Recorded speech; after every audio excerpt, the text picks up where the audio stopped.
গোহত্যা সত্যি বন্ধ করা উচিত, কারণ গরু আমাদের মা সমতুল্য। কিন্তু একটু থামুন, রিসেন্টলি আমাদের ভারতবর্ষে গোহত্যা বন্ধ, গরুকে রাষ্ট্রীয় মাতা হিসেবে স্বীকৃতি দেওয়ার জন্য আন্দোলন চলছে। গরুকে রাষ্ট্রীয় মাতা হিসেবে স্বীকৃতি দেওয়াতে তেমন কোনো সমস্যা ক্রিয়েট না হলেও গোহত্যা পুরোপুরি বন্ধ করে দিলে আমাদের ভারতবর্ষে এক বিশাল সমস্যার সম্মুখীন হতে পারে। তাই ভিডিওটি কোনো রকমের আবেগ নয়, বরং বিবেক দিয়ে বোঝার চেষ্টা করবেন। ভারতের অধিকাংশ গ্রামের কৃষকেরা গরু পালন করেন, সেই গরু দুধ এবং গরু বিক্রি করার টাকা দিয়েই তাদের সংসার চলে। যখন গোহত্যা পুরোপুরি বন্ধ করে দেওয়া হবে, তখন তাদের কাছ থেকে কসাইয়ের গরু কেনা বন্ধ হয়ে যাবে, যার ফলে ওই কৃষকের উপর ফাইন্যান্সিয়াল ক্রাইসিস তৈরি হতে পারে। একটা গাভী কেবলমাত্র মেয়ে বাছুরই প্রসব করে না, ছেলে মেয়ে উভয় বাছুর জন্ম দেন। মেয়ে বাছুর হলে হয়তো দুধ দেবে, কিন্তু যখন ছেলে বাছুর হবে তখন তাকে দিয়ে কি করবেন? এখন হয়তো অনেকেই বলবেন গরু দিয়ে তো কৃষিকাজ করা যায়, এমনকি গরুর গাড়িও বানানো যায়। তো তাদের উদ্দেশ্যে বলতে চাই, বর্তমান সময় কৃষিকাজ করা যায় না, বরং অতীতে করা যেত। কারণ বর্তমান সময় সার ব্যবহার করে কেউ আর কৃষিকাজ করে না, কারণ এখন চাষাবাদ করার জন্য অত্যাধুনিক মেশিন এবং ট্রাক্টর বেরিয়েছে, যার ফলে তাকে বাধ্য হয়ে ওই সারকে রাস্তায় ছেড়ে দিতে হবে। আর যখন এই কাজ সমস্ত কৃষকেরা করবে, তখন বিপুল সংখ্যক অকেজ পশু খোলামেলা ঘুরে বেড়াবে, যার ফলে স্থানীয় পরিবেশ এবং সড়ক নিরাপত্তার জন্য হুমকির মুখে দাঁড়াবে। অন্যদিকে ছেড়ে দেওয়া সার তার খাদ্যের চাহিদা মেটানোর জন্য কৃষকেরা যে জমি চাষ করেছে, সেই জমির ফসল খেয়ে ওই কৃষককে চরম ক্ষতির মুখে ফেলতে পারে। তাছাড়া মানুষের ঘর বাড়ি ভাঙা,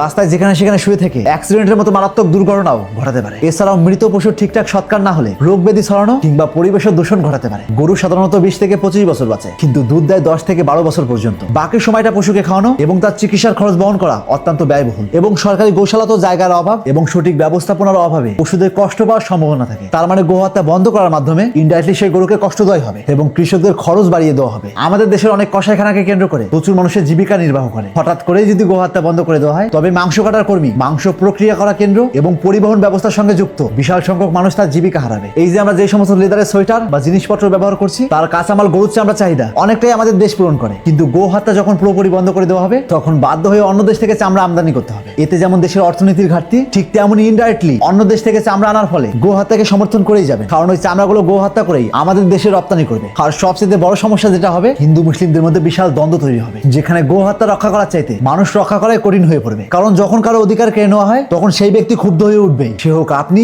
বা আমি। তখন এক ধর্ম আরেক ধর্মের প্রতি দাঙ্গা মারামারি বিবাদ করবেই। কিন্তু বিপরীত দিকে যখন ওই সার কসাইয়ের কাছে বিক্রি করা হবে, তখন ওই সার বিক্রি করা কৃষক হাতে কিছু পয়সা পাবে, যার ফলে সেই ব্যক্তি কিছুটা স্বাবলম্বী হয়ে উঠবে। অন্যদিকে দেশের চামড়া চাহিদা মিটবে, এমনকি কৃষকদের ফসলও নষ্ট হবে না। অর্থাৎ সব দিক থেকেই পজিটিভ রেভিনিউ আসবে। এই যে আমরা যে গোমাতা রক্ষার উদ্দেশ্যে প্রতিবাদ করছি, এই প্রতিবাদের ফলে যখন গোহত্যা পুরোপুরি বন্ধ হয়ে যাবে, তখন সাধারণ মানুষ গরু পুষাই বন্ধ করে দেবে। কারণ বর্তমান সময় নিজের সন্তানই যদি কোনো রকমের ইনকাম না করে, তাকে নানান রকমের কটু কথা শুনতে হয়। আর সেখানে তো গরু কোন দুঃখে বিনা লাভে লস করে গরু পুষতে যাবে। আর যখন সমগ্র মানুষ গরু পোষা বন্ধ করে দেবে, তখন দেশে আরেক দুধের ক্রাইসিস তৈরি হবে। এতে একটা সময় দেশ নয়, বরং অন্য দেশ থেকে দুধ আমদানি করতে হবে, যার ফলে কিঞ্চিত পরিমাণে হলো দেশের অর্থনীতি হুমকির মুখে পড়বে। যেখানে অন্য দেশে গরু রপ্তানি করার ফলে একটা মোটা অঙ্কের টাকা আমাদের দেশে আসতো, তার পরিবর্তে এই দেশ থেকে অন্য দেশে টাকা যাবে। ধরে নিলাম পরিত্যক্ত গরুর জন্য গোশালা তৈরি করা হবে, কিন্তু একবার ভাবুন তো, এর জন্য দেশের বা জনগণের কতটুকু লাভ রয়েছে লোকসান ছাড়া? প্রত্যেকটা প্রাণীকে পোষার জন্য খাবারের প্রয়োজন। যখন দেশের একটা বড় অঙ্কের টাকা কোনো লাভ ছাড়া এই গরুর জন্য ধার্য করা হবে, তখন কি দেশের খাদ্যের ক্রাইসিস তৈরি হতে পারে না? অবশ্যই পারে। দেশের টাকা সেখানে ইনভেস্ট করা উচিত যেখানে দেশের জন্য প্রফিট আসবে। দেশের টাকা জিরো প্রফিটে ব্যয় করা দেশের জন্যই ক্ষতি। আর যদি ধর্মের কারণে গোহত্যা বন্ধ করা হয়, তবে হিন্দু পুরাণ অনুযায়ী ভগবান বিষ্ণুর অবতার বরাহ শুকরের রূপ ধারণ করেছিলেন, তবে শুকর হত্যা নিয়েও প্রতিবাদ হওয়া উচিত। না হলে বিষয়টি এমন হয়ে যাবে জোরজার মূলক তার। তো আপনার ব্যক্তিগত মতামত কি?